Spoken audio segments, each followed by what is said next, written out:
Bora rakanakira. Ndinoibika nhasi chaiye. Ndikatika dovi. Kana mukaisa kadovi, mubva mati kamiripi. Modya miripi. Ndodya miripi. Maiwe. Dziri papa mufuti. Tatana nemiripiri. Kwese uyu, kwese uyu. Titenge zvedu. Aiwa, temai zvinyi. Sinungukai kwese uyu. Aiwa, sekuru munorima. Aiwa, tinorima.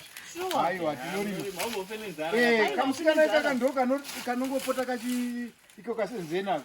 Ndo kanenge kachimonita. Ini ndiri kubasa kakwenyuko. Aiwa. Akakuchengeta musa. Aiwa, bora nzere. Aiwa, rakawandisa. Wese musa. Aiwa. Chako.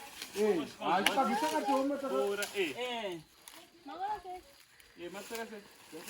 Wakwera sei? Muboora wangu wanu nakanambotaura neni. Asi vanobhadhara mari asi mavatengesera kavari mulenyi vavo. Asi mavatengesera. Senzeni,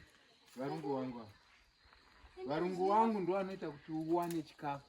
Varungu vangu ndo anoita kuti mbudzi dzavo ndakakupa iya.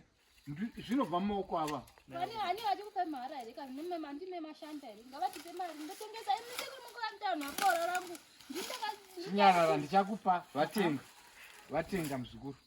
Mari yacho ndinayo ndichakupa. Musina kutaura neni kuti senze tombotemawo boora rako. Kokasaita manhanga ipapo. Mangala kai boora rangu batwa nevanhu vose vose hauiti manhanga. Vanhu vekarara vane muchazi vati vakabata zvinhu. Senzeni. Ndatoitika izvi. Senzeni. Uri kuziva zvauri kutaura? Ndati uri kuziva zvauri kutaura here? Unoziva kuti ndiri anini? Mwana waPotifaka? Usadaro iwe. Unondikanganisira zvinhu. Tarisa uko. Aiwa, musasiya henyu. Aiwa, chiregai kudaro. Imi mukadero mundirwadzisa. Aiwa, Sarene Muboora weini. Aiwa, chiregai kudaro. Regai. Aiwa. Chiregai kudaro naye. Muboora weini.